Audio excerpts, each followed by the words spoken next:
রহমতুল্লাহ। প্রিয় দর্শক, সকলে কেমন আছেন? আশা করছি সকলে ভালোই আছেন।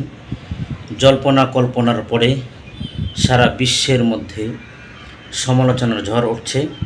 এই যে একজন ব্যক্তিকে আপনারা দেখতে পাচ্ছেন, জনাব মোহাম্মদ আবেদ আলী সাহেব। বর্তমানে উনি অনেক বুজুর্গ, তো উনি অনেক আল্লাহওয়ালা মানুষ।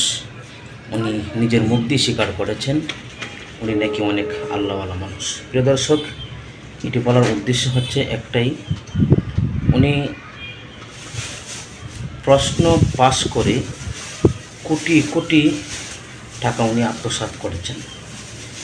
যে সমস্ত মানুষগুলো অযোগ্য তাদেরকে যোগ্য বানিয়ে চেয়ারও বসানো হয়েছে শুধু টাকার বিনিময়ে।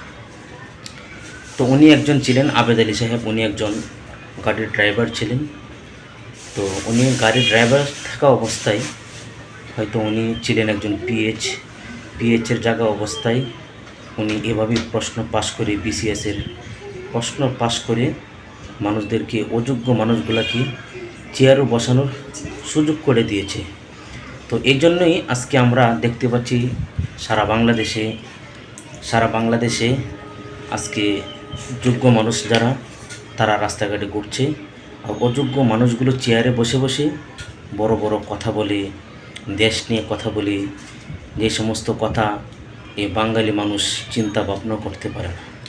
প্রিয় দর্শক, আজকে আমরা দেখতে পাচ্ছি ওনাকে একজন সাক্ষাৎকারে ওনাকে প্রশ্ন করলেন, আপনি কি করছেন এত টাকা পয়সা দিয়ে? উনি স্পষ্টভাবে বলছেন, আমি এই টাকাগুলো দান করে দিয়েছি। প্রিয় দর্শক, আপনি যদি, ইসলাম তো এমন কোনো আবেগী কাজ করে না। আপনি হালাল পন্থায় টাকা ইনকাম করেছেন, হালাল পন্থায় যদি আপনি খরচ করেন তাহলে এটা আল্লাহ তাআলা কবুল করবেন। আর যদি আপনি হারাম পন্থায় টাকা ইনকাম করে যদি আপনি হারাম পন্থায় ইনকাম করে যদি আপনি হালাল জায়গায় খরচ করেন তাহলে এটা এই লোকটা ডাইরেক্ট ইমান হারা হবে, তার ভিতরে কোনো ইমানই থাকবে না। তো এই জন্য ইসলাম কোনো আবেগী কাজ করে না। ইসলামের জায়গায় অটল আছে। হয়তো উনি মনে করতে পারেন, আমি এত টাকা এভাবে দুর্নীতি করে টাকা অর্জন করেছি, এখন যদি আমি এই টাকাগুলো যদি আমি আল্লাহ রাস্তায় দান করি তাহলে হয়তো আমার সব টাকাগুলো হালাল হয়ে যাবে।